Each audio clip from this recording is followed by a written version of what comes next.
for Florida. See if they can get off the field. Alabama needs to get to the 35.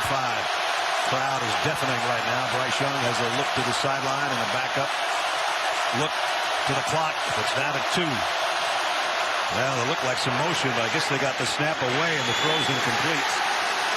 And now there's a flag at the very end of the play. Kaiir Elam. Yep. Pass interference. Defense number 5. The penalty places the ball at the front of the foul and includes an automatic first down. Here's the matchup.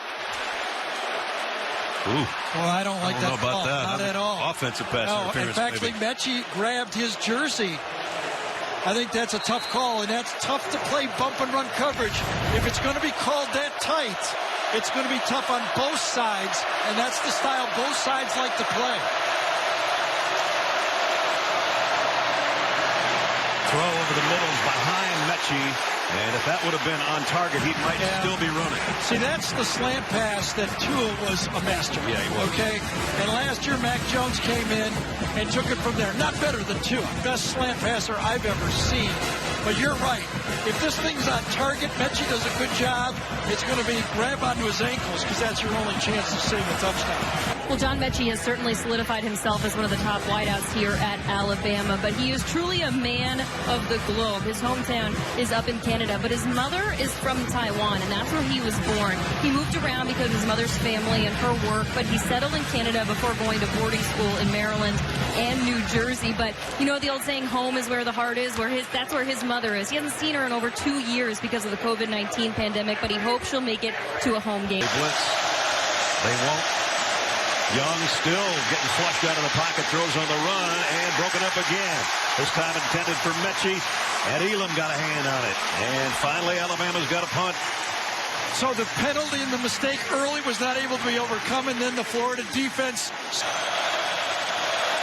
Play clock, just got it off. Young steps up in the pocket, throws on the run, deep, and broken up, intended for Metchie. Elam's back there. And so is Trey Dean, and Elam's the guy that's still down.